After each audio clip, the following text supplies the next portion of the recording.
Well, this is where it gets complicated because you are planning on actually running for president on a transhumanism platform.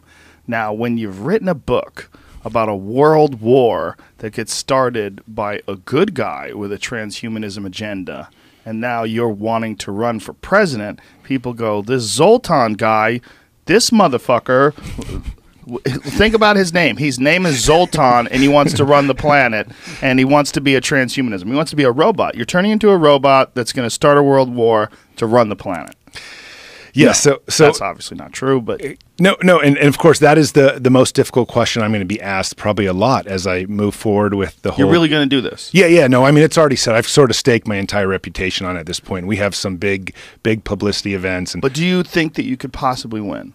So I don't think I could win this time around. I think there's virtually no chance. I think if you look at how far the Transhumanist Party might do by 2020, 2024, where I would potentially do it again, I think we might have a much better chance of making a dent.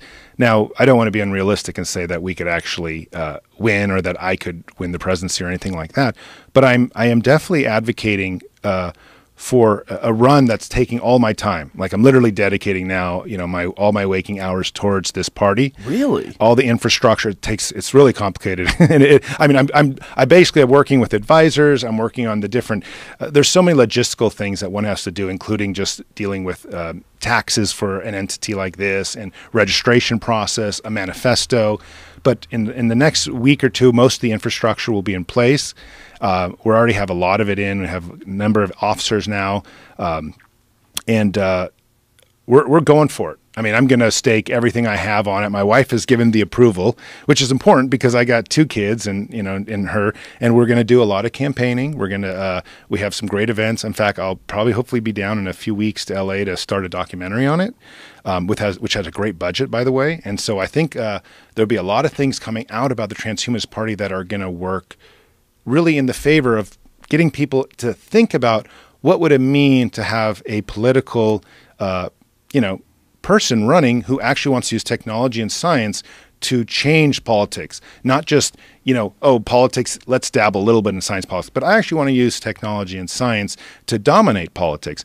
I think we can solve most of humanity's problems and run a much better country if we put politics, medicine, and technology sort of at the forefront of the government. Currently, we're at the forefront is a lot of other issues that defense and taxes and all that stuff's very important, of course. But I'm an idealist, and I would like to make it so that everyone can live longer. Everyone has the choice to potentially not die. I'm pretty convinced that if we put $1 trillion towards conquering death, we would probably achieve it. Most experts actually feel that way too, that the amount of money that's actually going into life extension science right now is so small, literally hundreds of millions.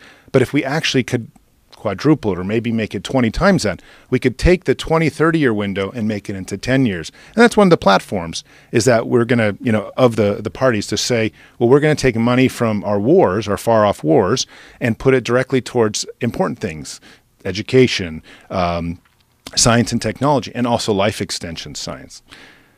So, but to answer your somewhat dangerous question for me publicly, I am distancing myself from the book because it was a moment of writing something very artistic and trying to write something very philosophical, but the philosophy of Jethro Knights does not work in a political campaign.